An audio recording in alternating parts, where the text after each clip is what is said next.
Assalamualaikum warahmatullahi wabarakatuh. Selamat pagi anak-anakku sekalian. Sebelum kita mulai pelajaran pagi ini, marilah kita sama-sama membaca Bismillahirrahmanirrahim. Nah, pelajaran kita pada hari ini yaitu mengenai pola hidup sederhana. Nah, sebelum ibu lanjutkan, apa dalil atau hadis daripada ayat mengenai pelajaran kita hari ini? Sebelumnya dulu kita harus tahu apa pola hidup sederhana. Pola hidup sederhana berarti cara kita berpikir atau sesuatu kebiasaan yang dilakukan sehari-hari secara terus-menerus itu berdasarkan kebutuhan dengan pendapatan yang dihasilkan dengan berjalan yang seimbang. Nah, kemudian berikutnya lagi, apa perilaku kita hidup sederhana? Nah, jadi perilaku hidup sederhana yaitu disesuaikan dengan hidup yang kebutuhan kita yang utama. Seperti apa kebutuhan utama? Kebutuhan utama yaitu makanan yang bergizi, tempat tinggal, pendidikan, kesehatan keluarga. Nah, kemudian kalau manfaat daripada hidup sederhana, yang pertama adalah hemat atau tidak boros. Nah, bila kita hemat atau tidak boros, maka kita bisa nabung. Yang kedua, kita lebih bersyukur atas apa yang kita miliki. Yang ketiga, hidup kita tenang dan bahagia. Nah, itulah sekilas apa yang dinamakan dengan pola hidup sederhana. Nah, kemudian ayat yang pertama yang ada kaitannya dengan pola hidup sederhana yaitu yang pertama surah Al-Furqan ayat 67. Bismillahirrahmanirrahim. Wallazina dan orang iza apabila ampaku mengimpakkan lam yusrifu tidak berlebihan walam yakturu dan tidak pula kikir wa kana baina dzalika qawaman, hendaklah di antara keduanya. Nah, jadi maksud ayat di sini apabila orang beriman itu ingin membelanjakan hartanya, maka membelanjakan itu tidak terlalu boros dan juga tidak terlalu kikir.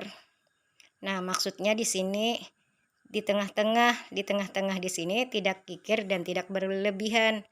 Nah, kalau dalam membelanjakan atau menginfakkan itu jangan terlalu banyak maksudnya di sini. Nah, kemudian pula kita dalam harta kita jangan pula kita tidak mau memberikan kepada orang yang membutuhkan. Nah, walaupun sedekah itu diutamakan adalah kelebihan dari kebutuhan kita sehari-hari, tapi kalau kita misalnya menghadang mampu, mungkin kita tidak mungkin kalau ada mungkin kita sempat untuk bersedekah. Jadi sesuai ala kadar kita atau sesuai dengan kemampuan kita masing-masing. Jadi maksudnya di sini. Nah, jadi intinya itu dalam membelanjakan harta kita tadi jangan terlalu istilahnya tadi terlalu banyak. Nah, atau dihabiskan. Nah, kemudian jangan pula kita dalam memiliki harta itu jangan kita enggan atau tidak mau memberikan kepada orang yang membutuhkan. Jadi intinya di sini tadi adalah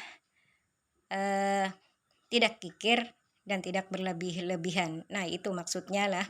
Nah, yang kedua, ayat kedua itu adalah surah Al-Isra ayat 26, 27, 29, 30. Nah, jadi yang bunyinya Bismillahirrahmanirrahim.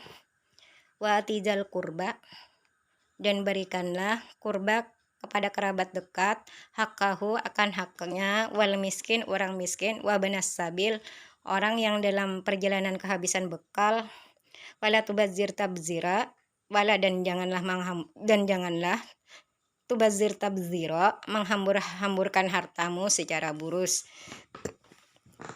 Nah, kemudian ayat berikutnya, innal mubazzirina, ayat 27, innal mubazzirina, sesungguhnya orang mubazir, innal mubazzirina, sesungguhnya orang mubazir,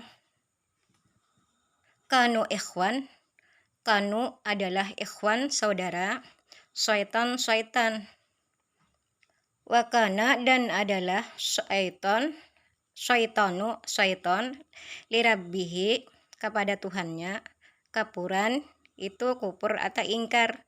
Nah, jadi terjemahnya di sini, dan berikanlah kepada kerabat dekat kita akan haknya, kepada fakir miskin dan musafir, wala tubazir tabzira dan janganlah menghambur-hamburkan hartamu secara burus.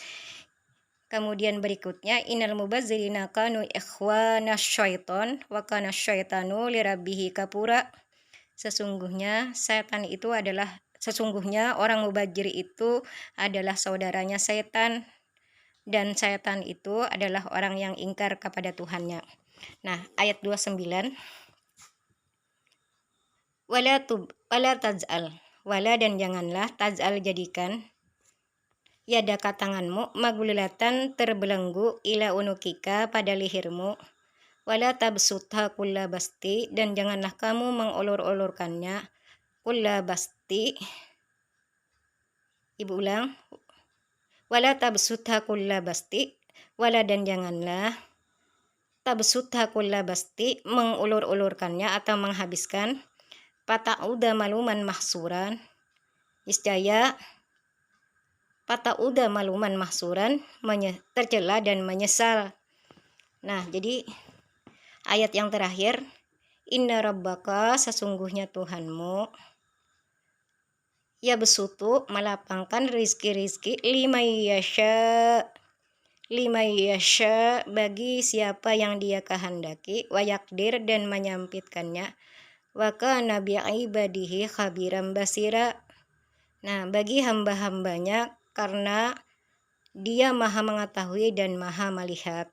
Nah, jadi maksud ayat di sini adalah watizal kurba tadi itu kita dianjurkan untuk memenuhi kebutuhan kerabat kita yang dekat, terutama tadi kerabat kita yang dekat itu termasuk keluarga kita di rumah atau sanak keluarga kita atau tetangga dekat kita, hakahu akan haknya. Jadi hak di sini maksudnya adalah bisa materi, bisa non materi. Nah, materi itu berupa uang kita membantunya. Kalau non materi bisa kita menjalin hubungan silaturahmi, itu salah satunya, atau menolong dengan cara menyelesaikan masalah dengan membantu pikiran kita. Nah, itu termasuk juga haknya. Nah, di sini kepada siapa kita berikan? Terutama kepada kerabat kita tadi yang miskin, orang yang tidak mampu. Yang kedua tadi adalah orang yang dalam perjalanan kehabisan bekal atau wabnas sabil. Nah, kemudian yang kedua tadi wala tubazir tabzira dan janganlah menghambur-hamburkan hartamu secara burus. Nah, jadi di sini intinya kita dianjurkan untuk memenuhi kebutuhan kerabat dekat kita, yaitu haknya berupa materi atau non materi. Nah, yaitu terutama kepada kerabat kita yang mana yang miskin atau wabnas sabil atau orang yang dalam perjalanan kehabisan bekal. Nah, di situ maksud yang diutamakan. Nah, yang kedua, wala tubazir tabzira. Nah, janganlah kita menghambur-hamburkan harta kita secara burus, maksudnya kita gunakan dalam hal yang tidak bermanfaat atau berpuya-puya. Nah, misalnya kita naik ke diskotek dan sebagainya, itu salah satu daripada menghambur-hamburkan harta atau menggunakan harta yang tidak bermanfaat. Kemudian ayat berikutnya yaitu innal mubazzirina. Tadi inna adalah sesungguhnya, al mubazzirina orang mubazir.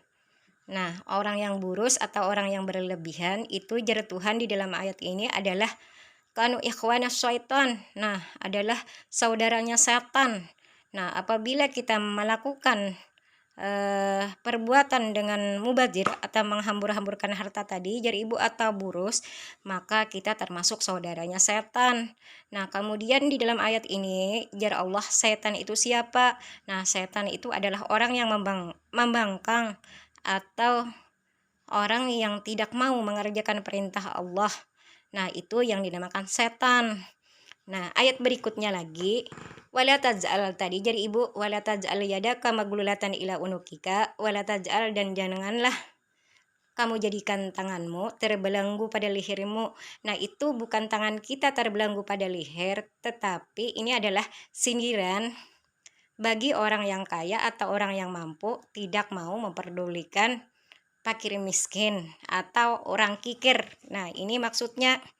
Nah, wala tabsutha kulla basti, dan janganlah kamu mengulur-ulurkannya, atau di sini janganlah menghabiskan. Maksudnya tadi kita dalam bersedekah atau membelanjakan harta tadi jangan terlalu banyak. Nah, apabila kita misalnya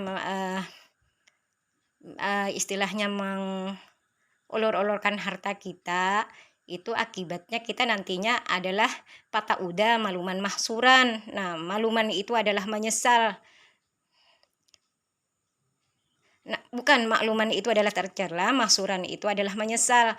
Nah, jadi bila kita istilahnya tadi mengulur-ulurkan harta kita atau memberikan tadi terlalu banyak, akhirnya kita menyesal. Apabila kita kikir, akhirnya kita tercela. Nah, itu maksud ayat ini.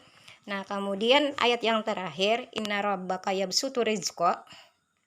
Nah, inna rabbaka yabsutu rizqa, Tuhan Allah lah yang istilahnya memberikan atau melimpahkan rezeki kita yang banyak, dan Allah juga menyempitkan atau mengurangi rezeki kita, karena Allah tahu bagi siapa yang pantas yang diberikan atau mampu diberikan harta banyak, atau bagi siapa yang mampu menerima kekurangan daripada harta, karena Allah mengetahui dan maha melihat.